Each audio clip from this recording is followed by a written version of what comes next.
তো ফির একবার চলে এসেছি আবহাওয়ার গুরুত্বপূর্ণ আপডেট নিয়ে। আজ 29শে মে, এখন ঠিক টাইম 8টা 46 AM। দেখতেই পাচ্ছি ইতিমধ্যে লাইভ বৃষ্টিপাত চলছে, কিন্তু দেখতে পাচ্ছি পুরোপুরি স্পষ্ট ভাবে দেখতেই পাচ্ছি সিলেট এবং দেখতে পাচ্ছি সিলিং মেঘালয় শিলাচর বিভাগে সাইনে বৃষ্টিপাত চলছে, এদিকে মাধুরীপুর সাইনে বৃষ্টিপাত চলছে, এদিকে পশ্চিমবঙ্গের দেখতে পাচ্ছি সর্বত্র মেঘাচ্ছন্ন হয়ে আছে। আরও দেখতে পাচ্ছি আলিপুরদুয়ার কোচবিহার সাইনে বৃষ্টিপাত চলছে, দেখতেই পাচ্ছি প্রচণ্ড পরিমাণে মেঘাচ্ছন্ন হয়ে আছে গোটা বাংলাদেশের দক্ষিণ বিভাগ, এবং ঝড়ো হাওয়াও কিন্তু চলছে। দেখতে পাচ্ছি পুরোপুরি স্পষ্টভাবে দেখতে পাচ্ছি আমরা ঝড়ো হাওয়াও চলছে পশ্চিমবঙ্গের দক্ষিণ বিভাগ জেলাগুলিতে এবং বাংলাদেশের গোটা দক্ষিণবঙ্গের সর্বত্র।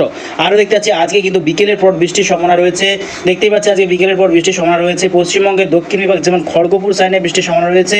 এদিকে দেখতে পাচ্ছি আমরা ময়মনসিংহ, সিলেট, নেত্রকোনা, ব্রাহ্মণবাড়িয়া, ত্রিপুরা, আজল, মিজোরাম, শিলাচর, সিলেট। আরও দেখতে পাচ্ছি কিন্তু আমরা সিলিং মেঘালয়, দিশপুর। আরও দেখতে পাচ্ছি পশ্চিমবঙ্গের উত্তর বিভাগ, যেমন শিলিগুড়ি, আলিপুরদুয়ার, কোচবিহার, ধুপগুড়ি, এই সর্বত্র বৃষ্টির সম্ভাবনা রয়েছে।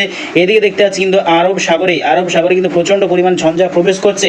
তার জেরে কিন্তু কর্ণাটক, কেরল, তামিলনাড়ু এবং মুম্বাইয়ের সাইনে কিন্তু